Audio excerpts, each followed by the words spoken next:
Madame, Monsieur, bonjour et merci de nous choisir pour ce nouveau forum consacré cette semaine au Bénin. Patrice Guillaume Athanase Talon, chef de l'État béninois depuis 2016, signe particulier, président de la République issu des milieux économiques, arrivé au pouvoir avec la volonté annoncée de reformater le Bénin. Mais à quel prix? Je vais compromettre la paix pour amener le développement, dit l'intéressé lui-même. Ce faisant, la démocratie béninoise est-elle à reculons sous le régime Talon? C'est le thème de cette semaine. En débattre avec trois personnes ressources au plateau, je vous les présente. Maître Emmanuel Sosa, il est avocat barreau de Lomé. Maître Sosa, bonjour. Bonjour, Sam. Ou bonjour, doit-on dire honorable ou chef Sosa? Oh, pardon. Ni l'un ni l'autre. Conservons Maître Sosa. Oui, ça me va très bien. Merci. Avec vous, Lamine Billeri, analyste financier économique, consultant du groupe Astrophysics au Togo et en Afrique de l'Ouest. Monsieur Billeri, bonjour. Bonjour. C'est un honneur de vous avoir de nouveau sur ce plateau. C'est un honneur pour moi aussi, surtout sur le sujet pour lequel. Parce que vous vous intéressez au Bénin depuis peu. Depuis toujours. Au Bénin ou à plein de pays en Afrique. On en reparlera. Le troisième invité, Amlésius Ferdinand, il est juriste. Monsieur Ferdinand, bonjour. Bonjour, mon cher ami. Merci d'avoir répondu à notre invitation. Je vous en prie, c'est moi. Alors, assurons-nous bien du fait, avant que de nous inquiéter de la cause de sa dégénérescence, le Bénin était-il en réalité un modèle démocratique avant l'ère Talon, puisque nous voulons voir si la démocratie a reculé. Mais tout ça, avant Talon, est-ce qu'il y avait démocratie au Bénin? Je crois qu'on pouvait le dire, puisque le Bénin, avant Talon et avec Talon, continue de remplir, à mon sens, toutes les conditions pour être défini comme une démocratie, c'est-à-dire que c'est un pays dans lequel le débat démocratique est équilibré, il est doté de tous les assortiments qu'il faut pour que les opinions s'expriment, même si parfois il est heurté, il l'a toujours heurté en terre du Bénin, et aujourd'hui je ne vois pas ce qui peut être l'indicateur d'un déclin souvent annoncé sans qu'on ait aucun élément de preuve pour attester de ce que le Bénin a reculé sur le plan des fondamentaux démocratiques. La liberté d'expression y est encore garantie, il faut le dire avec insistance, parce qu'il y a parfois des trublions qui racontent tout et n'importe quoi, y compris même en s'attaquant à l'ordre public et en se comportant en activiste. Ils considèrent la démocratie comme étant le droit de dire ce qu'on veut, n'importe où, n'importe quand, sans subir aucune conséquence. Or, justement, nos lois sont faites pour protéger le vivre en commun. Et le vivre en commun, c'est d'abord respecter la chose publique. C'est-à-dire que la citoyenneté doit être un exercice qui nous amène à respecter d'abord les institutions et ceux qui sont nos vis-à-vis. Alors, on ne peut pas tous les matins venir dire, pardonnez-moi d'être trivial, tout et n'importe quoi, en disant si on me touche, alors il y a un déficit démocratique parce que on a empêché la liberté d'expression. La liberté, la liberté d'expression est l'une des libertés les plus surveillées au monde. Surveillée, c'est-à-dire je dois m'exprimer, mais dans la limite de ce qui est concevable, et ce qui est concevable est défini par la loi. Donc, si on part de ce principe, le Bénin est aujourd'hui une démocratie parfaitement attestée. Ferdinand Amlésius.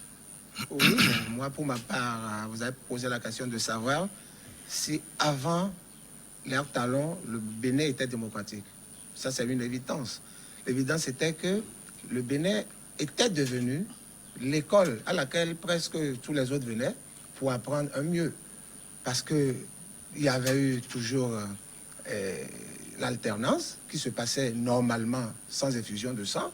Et c'était le chouchou gras. C'était le chouchou gras. Vous avez dit normalement, mais si je prends l'exemple du président Kérékou, à la suite de son deuxième mandat à la fin, il a montré des signes de... Lesquels de modifier la Constitution. Mais non, c'était un procès d'intention. Kérékou n'aurait jamais voulu toucher à une seule virgule pour y rester. Parce que le monsieur ayant déjà fait 18 ans, plus 10 ans, il était fatigué, ça faisait 28.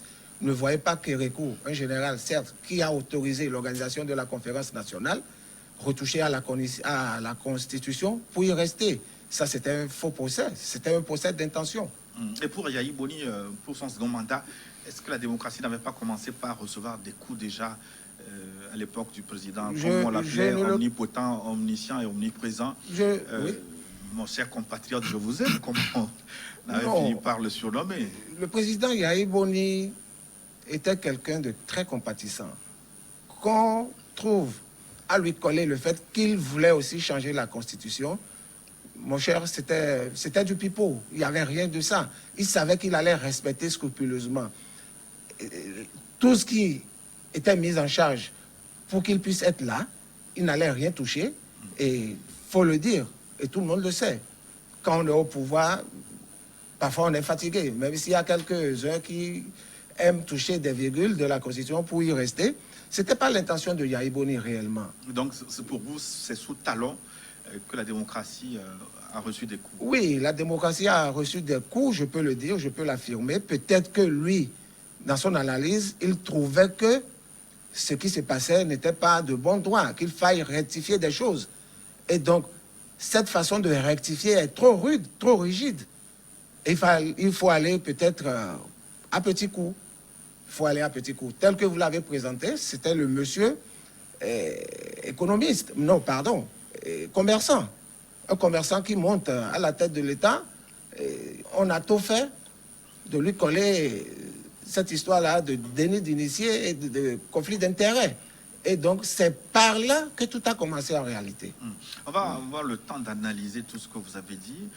Est-ce que c'est judicieux, les réformes que Talon est en train d'entreprendre afin d'analyser les méthodes pour voir si ça va vite, trop vite ou c'est plutôt trop lent? Alors, Lamine Billeri, le Bénin, hier et aujourd'hui, y a-t-il recul? Y a-t-il démocratie avant Talon? Démocratie, ok, d'accord. Permettez-moi de faire cette parenthèse-là avant de venir directement à la question que vous avez posée. C'est-à-dire, j'aimerais que les analystes, les géostratégistes qui parlent des faits historiques dans les nations se rappellent des faits importants qui ont marqué l'histoire de certains pays. Talon et Yahi Boni étaient très proches dans le temps. Qu'est-ce qui a marqué leur éloignement? C'est à partir du moment où Talon a commencé à dire qu'il s'opposait à une possibilité de troisième mandat du président Yahi Boni. Il l'avait dit en ce temps de façon très claire. Bon, maintenant, revenons à la définition de la démocratie. Moi, ce sur quoi j'aimerais insister, c'est qu'il ne faudrait pas confondre la démocratie à l'absence de contraintes réglementaires dans une société. Il ne faut pas confondre ça. La démocratie, c'est un ensemble de choses, c'est-à-dire le respect des libertés individuelles, mais aussi le respect des institutions républicaines. Il y a ça aussi. Dans la démocratie, on dit souvent, c'est une boutade, hein, la liberté des uns s'arrête là où celle des autres commence. Alors là, la démocratie ne veut pas dire on permet à tout le monde de faire ce qu'on veut. Donc, la démocratie ne signifie pas zéro prisonnier. La démocratie, écoutez, dans une nation, les prisons font partie d'une nation. C'est là où on garde ceux qui défient les lois. Donc, être en prison, envoyer quelqu'un en prison, ce n'est pas là le problème. Est-ce que la personne a été conduite en prison en suivant les règles qui ont été établies? C'est ça, en fait, le plus important. Donc, est-ce que les règles que les Béninois se sont assignées, se sont données librement, eux-mêmes sont respectées? C'est ça la vraie question. Et la démocratie qui recoule sous Talon, je ne pense pas. Alors là, pas du tout.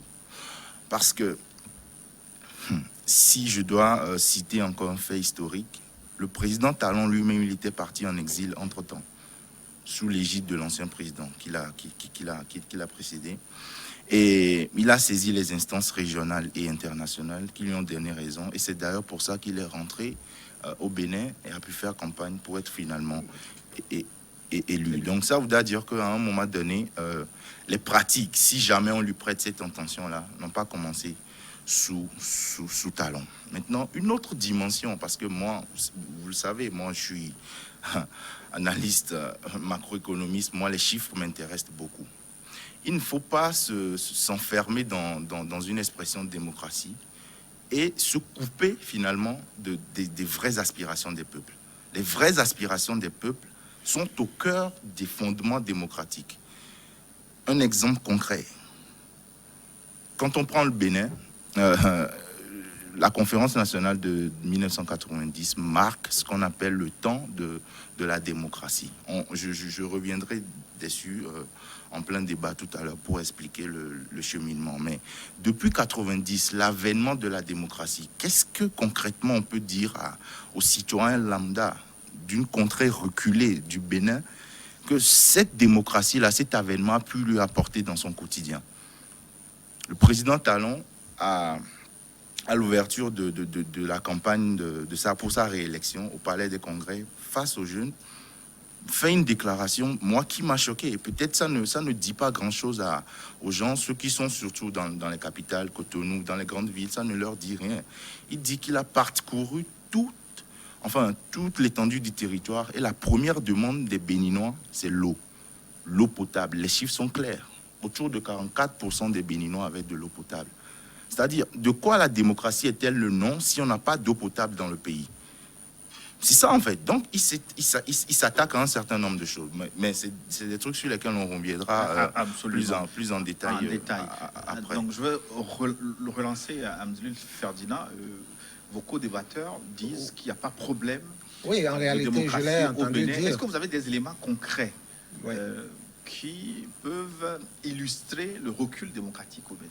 Bon, d'abord, je le reprends sur cette petite phrase-là qui était que Talon est revenu grâce à sa démarche vers les tribunaux et tout. Je vous dis non, c'est grâce à la clémence de Yahya Boni qui a accepté. Je ne vous dirai pas ce qui a été fait dans le secret des dieux, mais ça n'a pas été... Vous êtes dans les couloirs de Dieu. Cela n'a pas été... C'était un accord politique, selon vous. C'est même pas... C'était une clémence, une grâce présidentielle, tout simplement. Est-ce que la Cour africaine des droits de l'homme a rendu une décision? Non, justement. Sinon, montrez-la moi. Elle n'a jamais dit qu'il fallait laisser rentrer M. Talon. Okay. D'accord? Ouais. C'est peut-être la CEDEAO qui avait plutôt dit on devait le rembourser juste à une concurrence de, je crois, 23 milliards pour avoir... Si on demande remboursement, ça veut dire qu'il a été réhabilité. Lui-même, il a dit qu'il n'allait toucher à un seul iota, mais premier conseil des ministres, première décision, c'était les remboursements. Bref, je ne suis pas à ce stade-là aujourd'hui. Mais je dirais quand même que la démocratie a connu un certain recul, puisqu'on empêche les gens d'aller librement et de venir librement. Soyons concrets, on empêche les gens, on empêche qui? Je veux dire, et quand? Aujourd'hui, presque tous ceux-là qu'on appelle opposants sont sur écoute. D'accord? La surveillance est de mise. Ce n'est plus... Aujourd'hui, la démocratie, ce n'est plus... on vous prend, et puis après, on trouve quelque chose à vous coller. D'accord? Par rapport à ceux qui sont arrêtés récemment, après les élections, on leur a collé quoi? Blanchiment d'argent ou terrorisme, tout ça là. Pas avec 15 millions. Vous connaissez les... Pas avec 15 millions. Apparemment, vous connaissez tous les... Mais ça a été dit. Tous les arcanes de ce dossier, et vous savez combien il faut pour créer un trouble à l'ordre public? Non, c'était pas pour créer un trouble, c'était pour aller sensibiliser des gens, selon ce qui a été dit. Bon, écoutez, mais ça a été dérouté. Merci. On ne peut pas dire qu'on peut commettre un ancien colonel à la retraite, pour commettre des troubles. Attendez, vous permettez, sincèrement... non, franchement... Cher aîné, oui, ça va vous répondre. Permettez. Non, oui. Écoutez, l'angle sous lequel vous prenez la chose m'intéresse. Tout à fait. On va essayer de faire un élément de comparaison avec les États-Unis. Ouais. Il y a eu des élections aux États-Unis. Il n'a pas fallu à Donald Trump de débourser 1 franc pour mettre contre le Capitole ses partisans. Vous comprenez? C'est-à-dire que la parole politique, parfois... Non, mais attendez, laissez-moi finir. Occuper quelle position? Non, laissez-moi Oui, finir. je vous laisse La aller. parole politique est tellement puissante que, en fonction de comment on la manipule, on peut créer le chaos ou créer une catharsis, un bienfait national. Vous voyez ce que je veux dire? Donc, quand vous dites qu'avec 15 millions, on ne peut pas, on ne peut pas organiser le désordre ou créer le désordre dans un pays comme le Bénin après des élections, je dis non, attention, ne disons pas les choses comme ça. Ne présentons pas les choses Ce comme n'est ça. pas ce que j'ai dit. Non, mais bon, enfin, alors, c'est peut-être moi qui ai mal compris, mais Vous avez mal compris. bon, alors, vous aurez le temps de... Avec 15 millions, on ne peut pas aller au terrorisme. C'est ce que je vais dire. Vous aurez le temps de Ok. développer. Attention, souvenez-vous, le 14 juillet à Nice, avec un simple camion, une camionnette, on a roulé sur la promenade des Anglais et il y a eu combien de morts? 180 et quelques morts. Donc ne dites pas qu'avec 15 millions, on ne peut pas créer le chaos dans une ville, dans un pays ou dans une commune. Non, on ne peut pas dire ça comme ça. Donc nous devons, à chaque fois, il le disait tout à l'heure, Lamine Villery l'a dit tout à l'heure, la parole politique doit être responsable. Et quand on est un homme politique, la première des choses à faire, parce que dans ce que vous avez dit, vous avez parlé de gens qu'on a en Bastille, etc.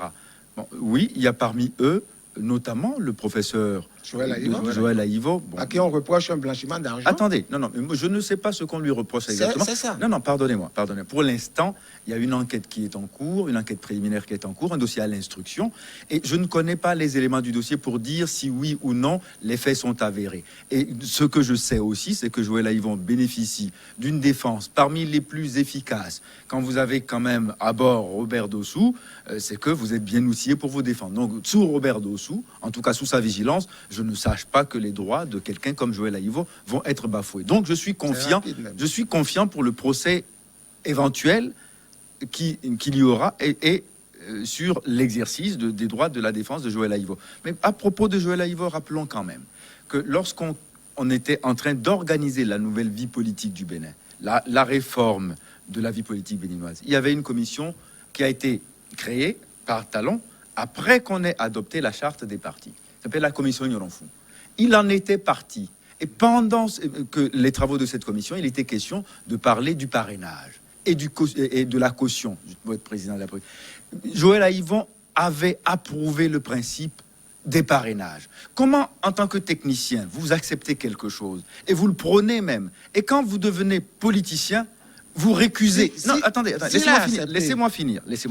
Vous récusez, mais vraiment avec armes et bagages, quelque chose que vous avez vous-même conseillé. Ça fait partie de la duplicité de nos hommes politiques que je veux qu'on combatte, parce que si nous voulons l'avènement de principes démocratiques et de vécu démocratique, parce que les principes c'est une chose, les principes on les a dans les textes, parce que écoutez, quand même, on a relativement plagié des constitutions venues d'ailleurs, bon, et en disant que c'est la loi fondamentale, mais le vécu démocratique au Bénin est différent de celui qu'il est au Togo, de celui qu'il est au Gabon, etc. Prenez le Nigeria à côté, il a un vécu démocratique différent, mais avec 2 partis seulement. Oui.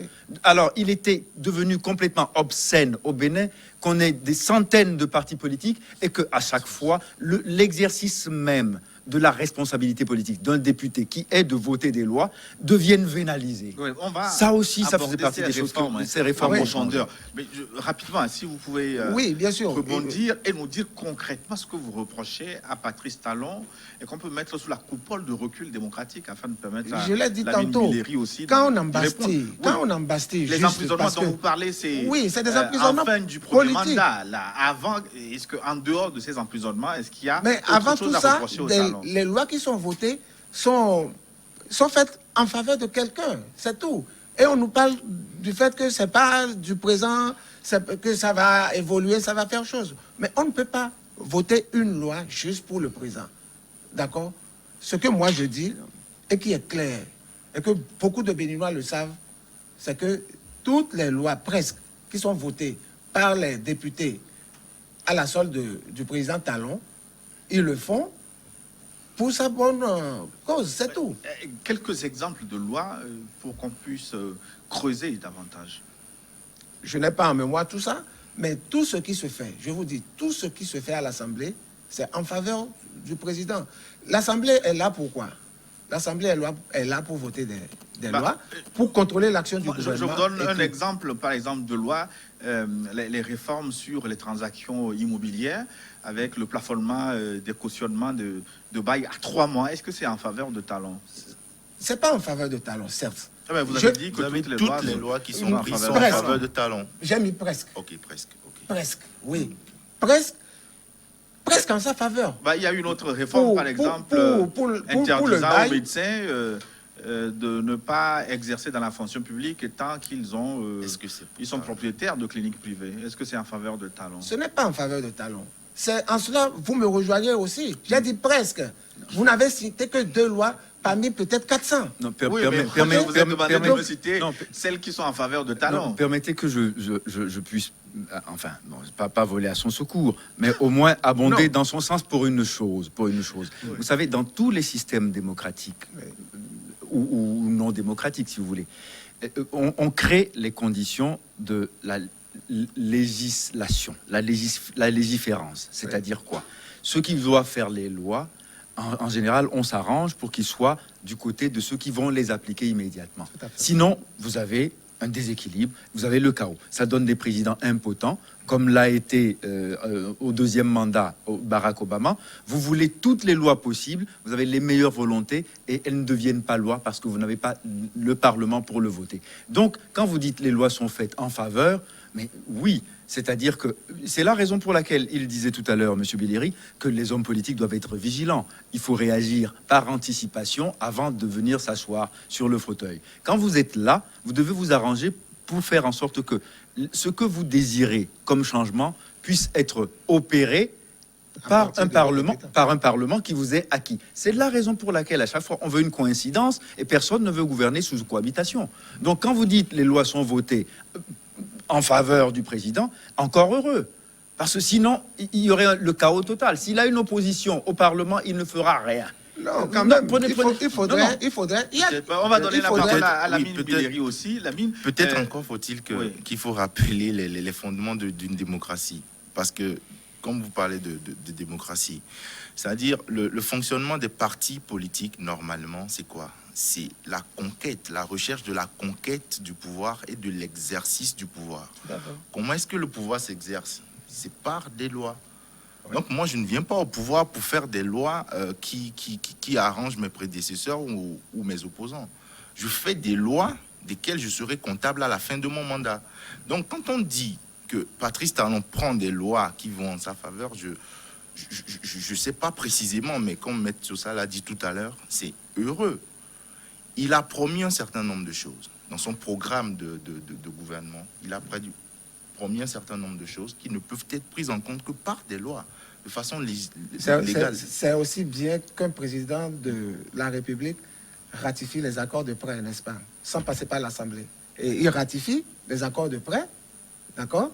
Et c'est sous 90 jours qu'il peut rendre compte. Ça aussi, c'est la bonne gouvernance, n'est-ce pas?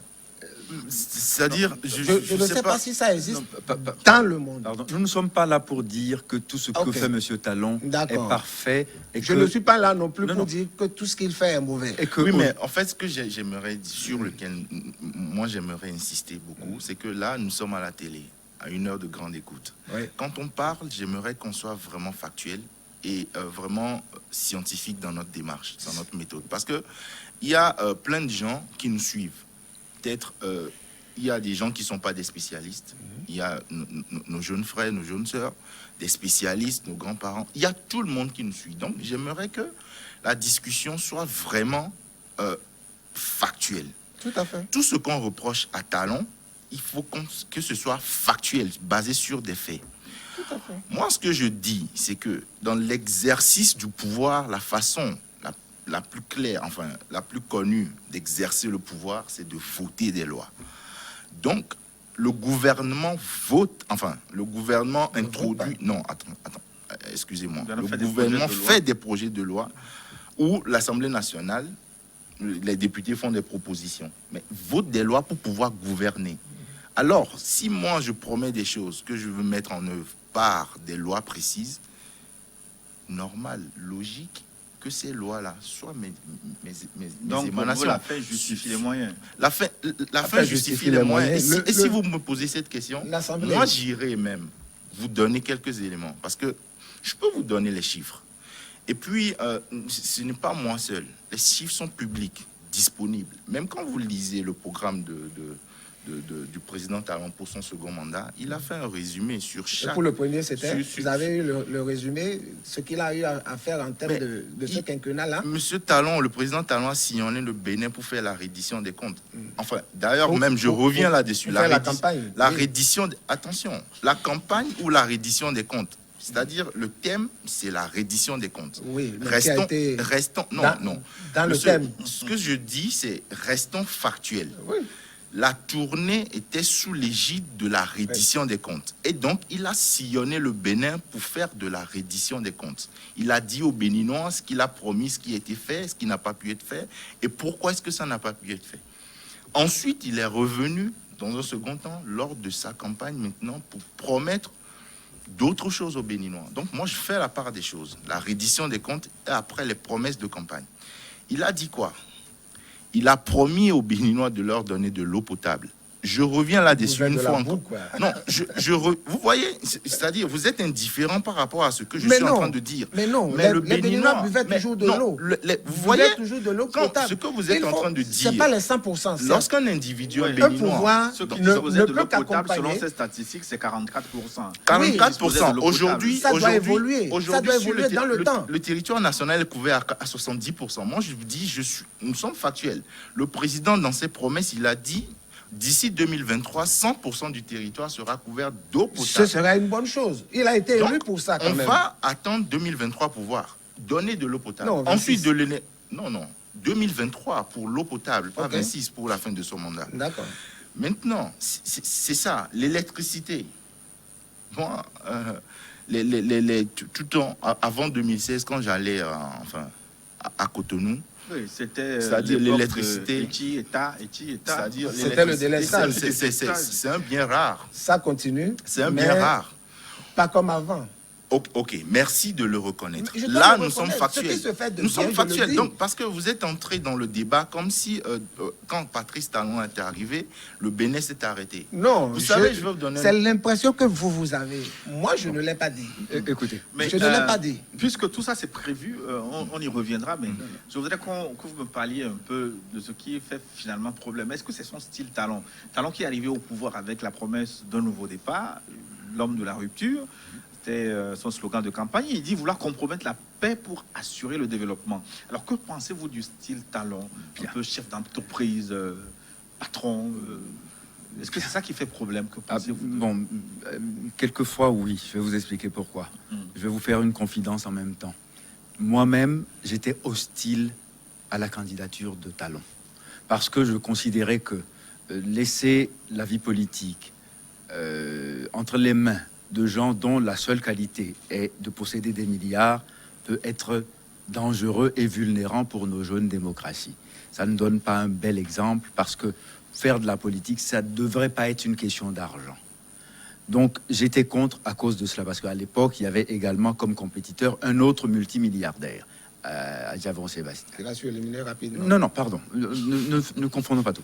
Donc, c'est la raison pour laquelle, par principe et par tempérament, j'étais hostile. Et puis j'ai assisté au débat Talon Lionel Zissou. Zissou.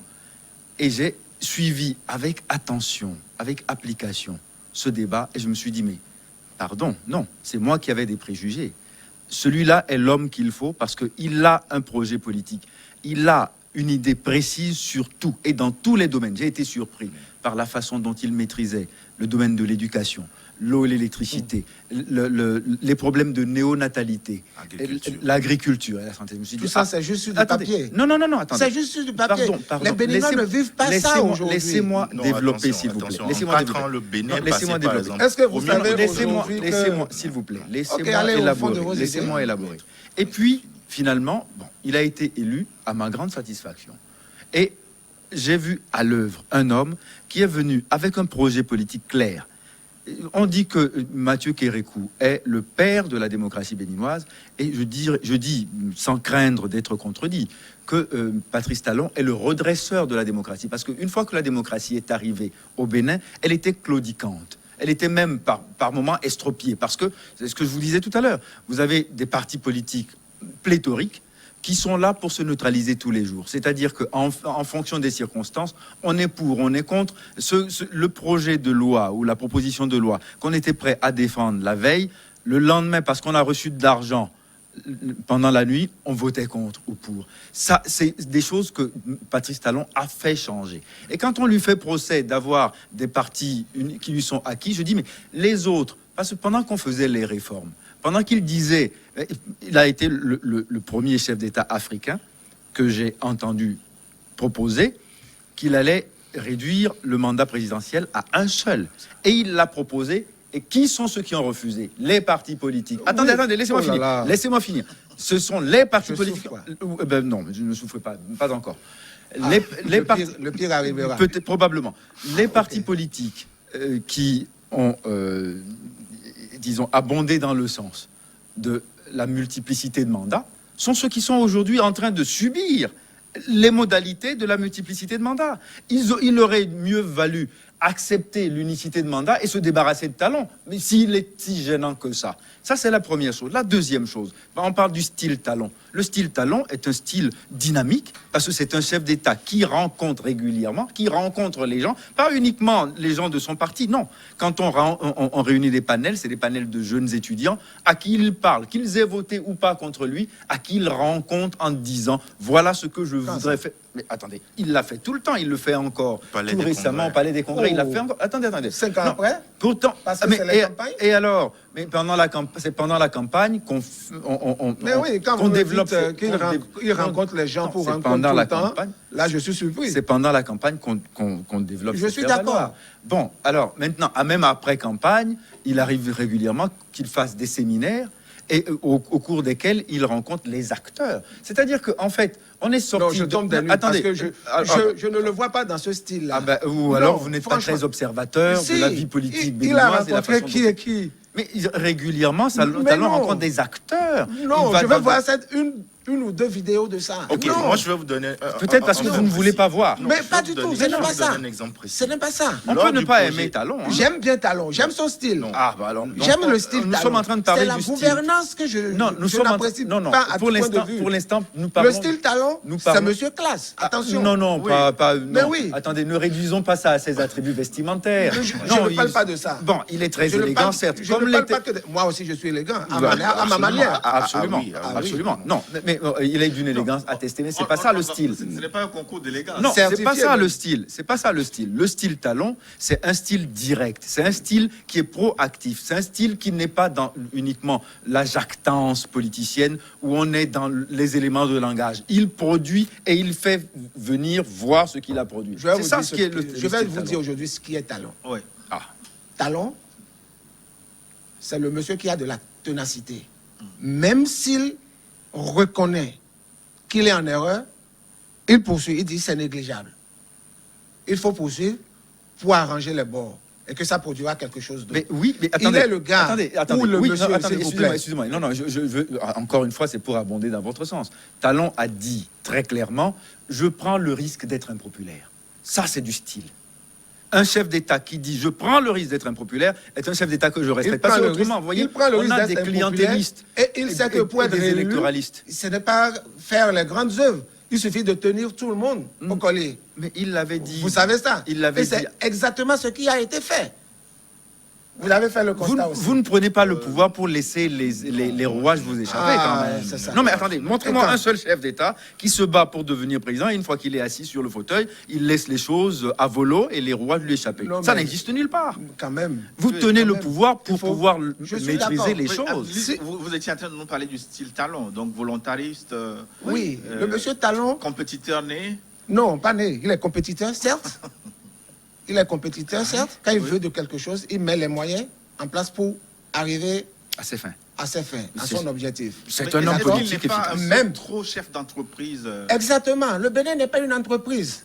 Mais On on ne peut peut pas- gouverner aussi un pays comme une entreprise. Je non? suis d'accord. Je ne suis pas d'accord avec vous, Ah tout bon? simplement parce que il y a du social dans ce qu'on appelle un pays. Oui, mais je vous ai donné l'exemple du social. Il y a Quand beaucoup il a de choses. réformé le système de santé, l'éducation, les cantines Vous scolaires. savez, Pardon, les cantines scolaires les- existaient. Moi, Oui, mais- mon oncle, paix à son âme, il était un truc de PAM. Il y avait les cantines scolaires un peu partout. Oui, Au moins très dans le renforcé mono. maintenant sous talon. Oui, ça. mais- Oui, Et je vais vous renforcé, donner- je suis d'accord. je vais vous donner Parce que des ça a chiffres été du un social. peu Je oublié. vais vous donner des chiffres. Les cantines scolaires coûtent 14 milliards par an maintenant.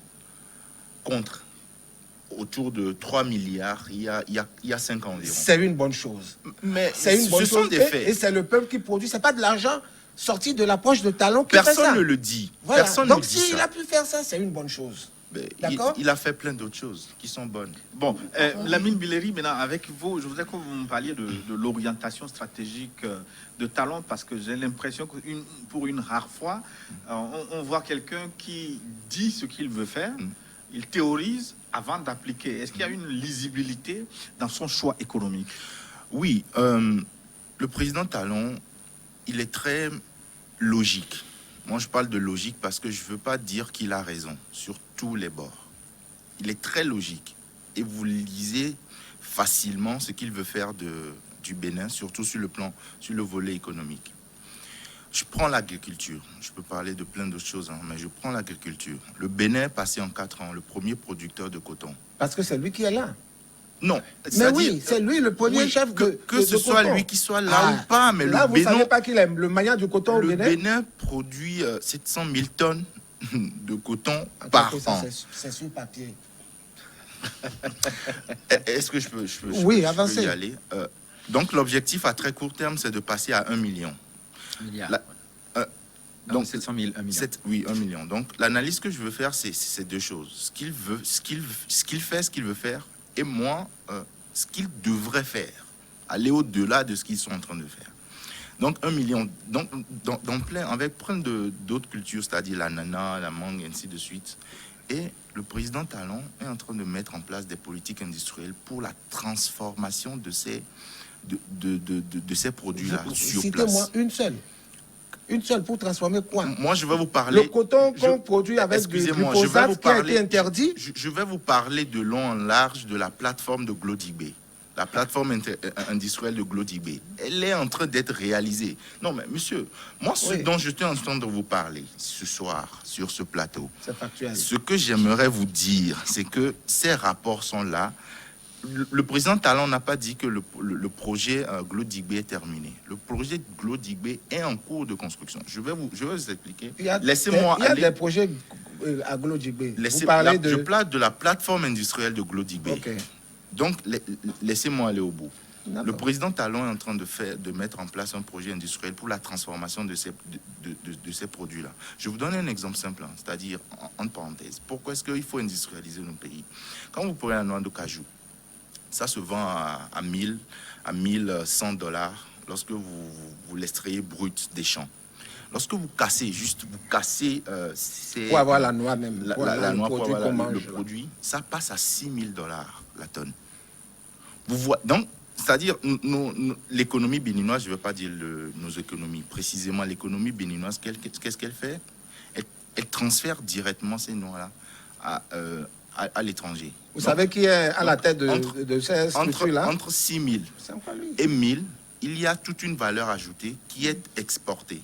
Donc c'est contre ça que Talon est en train de lutter. Donc en transformant ce produit ici, ça crée de la valeur, ça crée de l'emploi, donc ça résout le problème de l'emploi. Et moi, pourquoi est-ce que j'aime le style Talon? C'est qu'il reconnaît.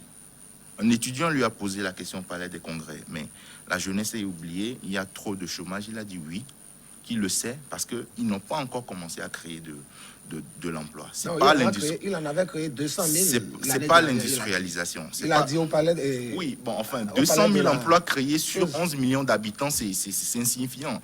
Laissez-moi aller au bout, s'il vous plaît. Il vous perturbe alors. Vous voyez, oui, parce que 200 000 emplois sur 11 En millions un an, c'est beaucoup. Donc, de vous l'espoir. voyez même. que maintenant, vous êtes en train de dire que le président Talon a fait de bonnes choses. Ce qui n'est Moi, pas je peux, vrai, passer, je justement. peux passer un C'est ce que mois vous à vous oubliez, c'est pas expliquer vrai. ce que ce président a fait. Donc, ensuite, il a parlé de la politique énergétique. Aujourd'hui, le Bénin est en train de réduire le coût du kilowattheure. Ça passe de 200 moins de 200. Ils veulent aller Pour ça, jusqu'à... je ne peux pas vous laisser dire ça. Je Non, peux- non, non, je non, non. peux- je peux- L'électricité aujourd'hui est plus chère au Bénin qu'au Togo. J'ai dit que le Bénin est en train de vouloir réduire Non, le il coût. ne peut pas. Il peut Non, pas. pourquoi? Non, Il en a non, tellement monsieur. augmenté que les gens aujourd'hui, il y a la deuxième facture, vous ne payez pas. La troisième vient, on vous saute le compteur en même temps. Qu'est-ce qui se passe à Lomé? Mais non. Non, mais Mais qu'est-ce qui non, se passe là à je Lomé? tombe des nues. Non, mais Le qu'est-ce qui se kilowattheure passe à ici, Lomé? le kilowattheure ici est à 63 francs. Et on a 40, Non, le kilowattheure à 115 francs. 63 francs. Vous parlez Dommage, je sais pas. d'ici, du Bénin ou... Je parle d'ici, je parle du Togo. Et puis, C'est à 63 le coût francs. du kilowattheure n'est pas fixe au Togo. C'est Oui. en fonction du fonction du kilowattheure que tranche vous... sociale. Des tranches sociales. Attention, Oui, monsieur, et ici on a, c'est un on sujet- a 40, c'est un sujet très- 40 kilowattheures. BTMT, faites Je suis tout d'accord. attention. Attention, Je parle du... Attention. Moi, je suis dans le social. Je ne parle pas des entreprises qui peuvent avoir une grosse capacité d'énergie. Je parle du mais quand social. vous faites la moyenne au Togo de toutes les tranches, le kilowattheure est au-delà de 63%, de 63 francs. Oui, je suis d'accord. Mais au Bénin, c'est Quand pire. vous prenez C'est le presque le 4 francs, double. par exemple, Il est à 119 francs. Ne comparons Parce que j'ai un pas. triphasé. Il est à 119 francs. donc, D'accord. Et je Et vous vous ne dis pouvez que la qu'avoir- politique industrielle du président Talon, c'est ramener le coût du kilowattheure à 50 francs. C'est-à-dire, je ne d'ici crois pas. 2026, d'ici 2026, crois pas. non, d'ici 2026, ça, ce sont des supputations. Moi, je ne suis pas dans des supputations. Moi, je suis dans la description des faits. Et moi, quand je veux parler d'analyse prospective, j'émets des hypothèses. Je ne fais pas des conclusions. Je ne fais pas des conclusions lorsque je veux parler des faits à venir. J'émets des hypothèses pour être rigoureux, pour que la démarche soit un peu scientifique. Donc, je vous disais tout à l'heure, par rapport à la politique industrielle, ce que je ne vois pas beaucoup le Bénin faire, le Bénin de Patrice Talon, c'est parler des questions d'intégration régionale. Pour le moment, je sens que le Bénin est recroquevillé sur lui-même. Oui, c'est le style, c'est le style Talon.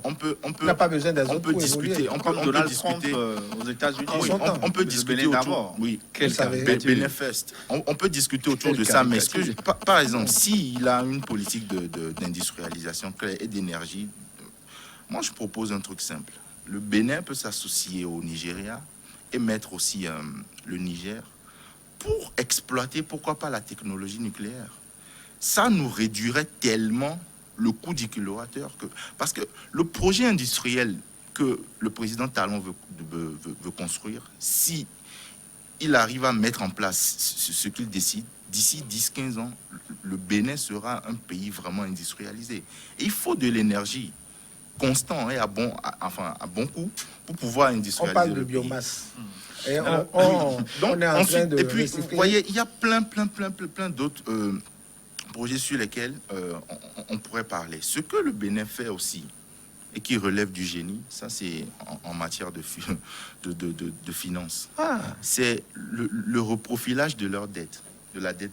Enfin, la dette béninoise n'a pas été mieux gérée depuis un certain nombre de temps que sous la présidence de... Elle est à du- combien du- du- aujourd'hui? Vous avez un La chiffre? dette... Qu'est-ce que vous moi, appelez je le vous dis- profilage pour... Oui, il n'a qu'à parler. Nous Je vais ne sommes pas expliquer, spécialistes. oui, En je vais- une minute, parce que nous approchons de la Je pause. vais expliquer, je vais donner les chiffres. La dette béninoise tourne autour de 45% du PIB actuellement, enfin, exercice 2020. La moyenne de la CEDEAO, ce qui est toléré, c'est 70%. Maintenant, le reprofilage, c'est quoi? C'est le remplacement de la dette. Avant, le Bénin levait la dette sur le marché régional, autour de, disons, en moyenne 6% pour des maturités de 7%. Qu'est-ce que le président Talon et son ministre de l'économie ont fait? Roméa Louadani, que je salue en passant. Ils disent, nous prenons des dettes pour financer des projets qui vont durer des siècles. Des routes qui sont censées durer des siècles, des industries qui sont censées durer des siècles. Nous ne pouvons pas prendre de la dette à maturité à très court terme. C'est-à-dire, quelqu'un qui n'est même pas un spécialiste en finance comprend ça. Ça n'a pas de sens.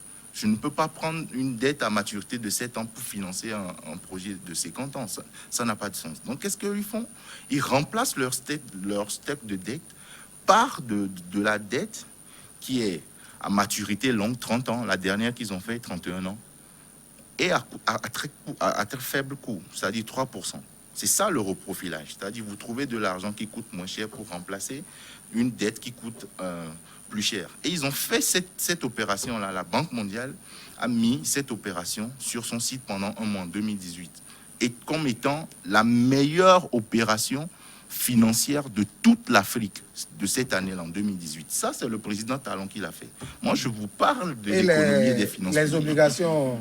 Les emprunts obligataires, qu'est-ce que vous en dites? Ce que je trouve, je vais vous répondre. Je vais abonder maintenant pour une fois dans votre sens. Okay. Et ce que je trouve dommage, c'est ça. Il y a des vrais sujets de gestion sur lesquels la classe politique, les hommes, l'opposition devait plancher, qui ne le font pas. Parce que quoi? Quand je prends encore une fois les problèmes d'intégration régionale, le Bénin lève sa dette uniquement, systématiquement maintenant, sur le marché international. J'ai pondu un article là-dessus. Alors que nous avons une banque centrale dans la zone monétaire, la BCEAO, qui est censée être le financer en dernier ressort. Quand le Bénin ne se finance plus auprès de la BCEAO, il y a ce qu'on appelle un effet d'éviction. Systématiquement, ils vont sur le marché international. Donc ça veut dire que le Bénin n'a même plus besoin de revendiquer son appartenance à une zone monétaire. Bon, enfin, c'est un peu ça, oui. C'est dommage. C'est dommage, mais c'est-à-dire il y a des vrais sujets, techniques sur lesquels on peut discuter, mais je pense que les gens passent leur temps à parler d'autres choses carrément. Oui, justement, donc d'autres choses, nous allons en parler dans la seconde partie de cette émission. On va évoquer notamment la charte des partis politiques, les causes des opposants exilés ou non, et ceux qui sont en prison. De quoi nous allons parler aussi dans la seconde partie, la corruption, est-ce qu'elle recule au Bénin ou non? Talon doit-il desserrer l'étau politique ou poursuivre sa marche? Nous en parlons dans la seconde partie de New World Forum, et là vous aurez l'occasion aussi de nous poser des questions à travers nos réseaux sociaux. Et tout de suite, c'est une nouvelle édition du journal. À très bientôt.